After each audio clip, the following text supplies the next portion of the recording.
السلام عليكم ورحمة الله وبركاته. طلاب الأعزاء حبايبي طلاب مستر خالد، النهاردة إن شاء الله هناخد درس مهم جدا وحلو جدا، وما ينفعش أنت تكون طالب في أي مرحلة من الثلاث مراحل أو إنك حتى عايز تتعلم إنجليش ومعكش الدرس ده درس مهم جدا جدا جدا.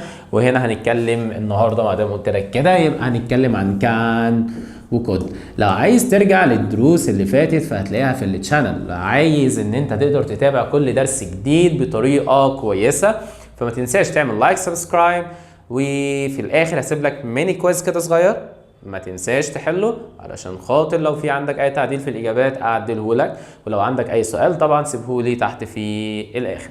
طيب كان وكود، قال لك كان اولا بتيجي بمعنى يستطيع، اما كود فبتيجي بمعنى استطاع. طيب بشكل اوضح انا عايز اقول لك ان كود بتيجي في التصريف الثاني، يعني كده انا وضحت لك جدا، واضح جدا ان كود بتيجي في زمن الايه؟ جدع، زمن الباست الماضي. اما كان فهي تصريف اول وبتيجي بمعنى استطيع، يبقى بتيجي في زمن الايه؟ المضارع. شاطر. طيب اذا كانت كان واذا كانت كود فهما الاثنين هيجي وراهم الفيرب في الانفينيتيف، يعني الفعل في المصدر بدون اي اضافات.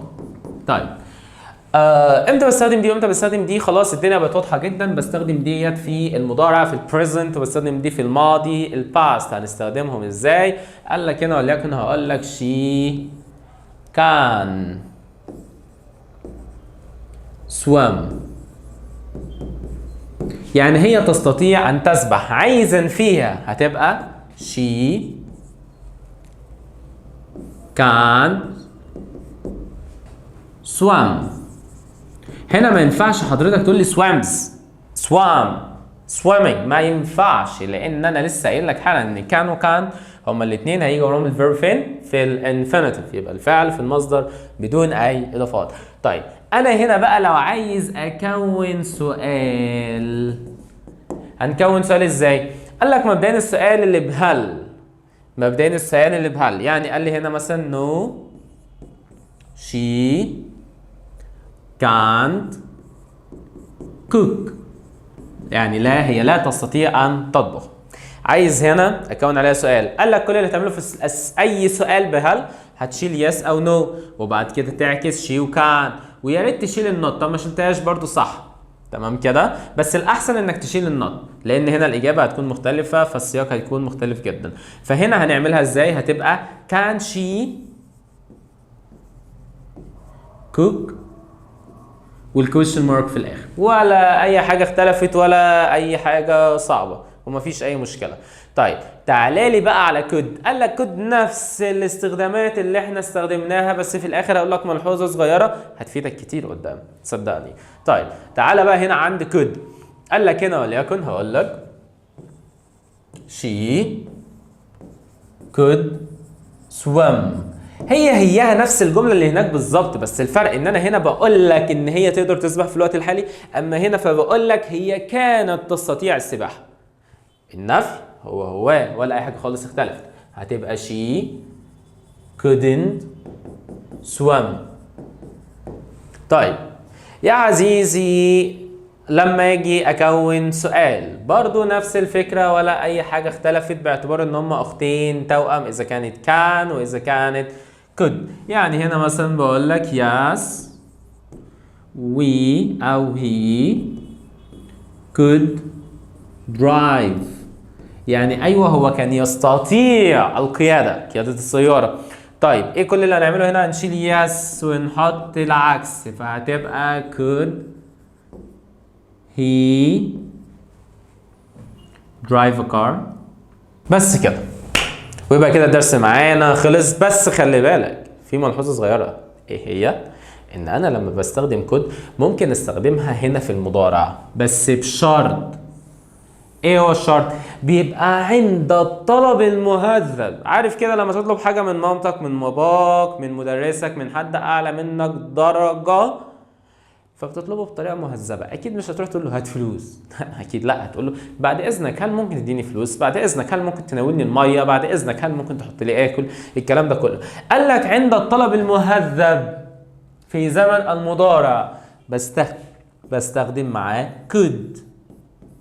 فيبقى could you bring me some water.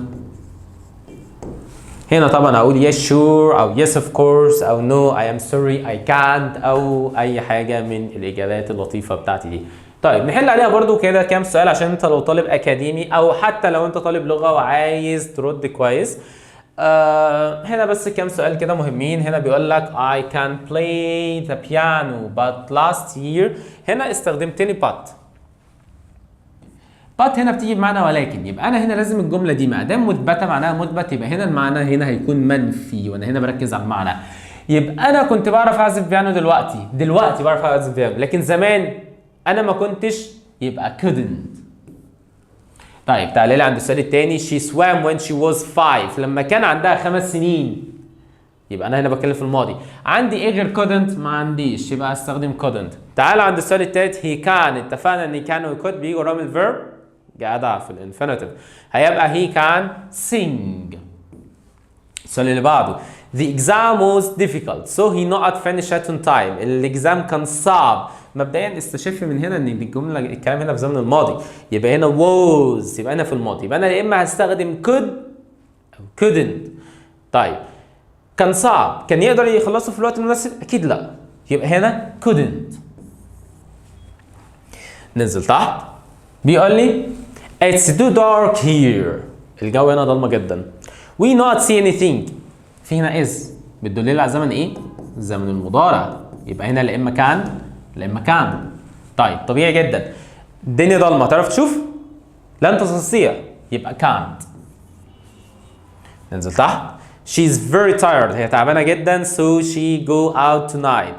is زمن مضارع برضو زي ما كانت was زمن ماضي. بالتالي هي لا تستطيع الخروج في الليلة، يبقى can't، ما ينفعش كان. طيب when Yara was young. لما كانت تعبانة. was هنا ماضي so she couldn't. هو already جاب لي couldn't، يبقى الفعل في المصدر تبقى ride her bike. number 8 بيقول لي you help me with this puzzle it's very difficult. صعبة جدا. هنا بقى أنا هنا أقدر أستخدم كان في حالة أنا كنت بطلب طلب عادي جدا، وأقدر أستخدم could في حالة إنه كان طلب مهذب. طب الأفضل إيه؟ الأفضل إن أنا هنا هستخدم could. طب يا مستر أنا هستخدم كان عشان ديت مضارع is صح، ما فيهاش أي مشكلة خالص. ننزل تحت.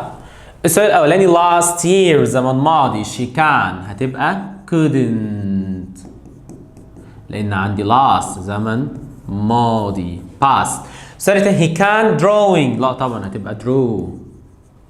السؤال الثالث when my brother was a baby. هنا عندي past ماضي. he could talk. هو already جابها لي في الباست، بس هو لما الطفل كان بيبي بيعرف يتكلم؟ اكيد لا، فتبقى couldn't او couldn't. تتنطق النطقين والاثنين صح.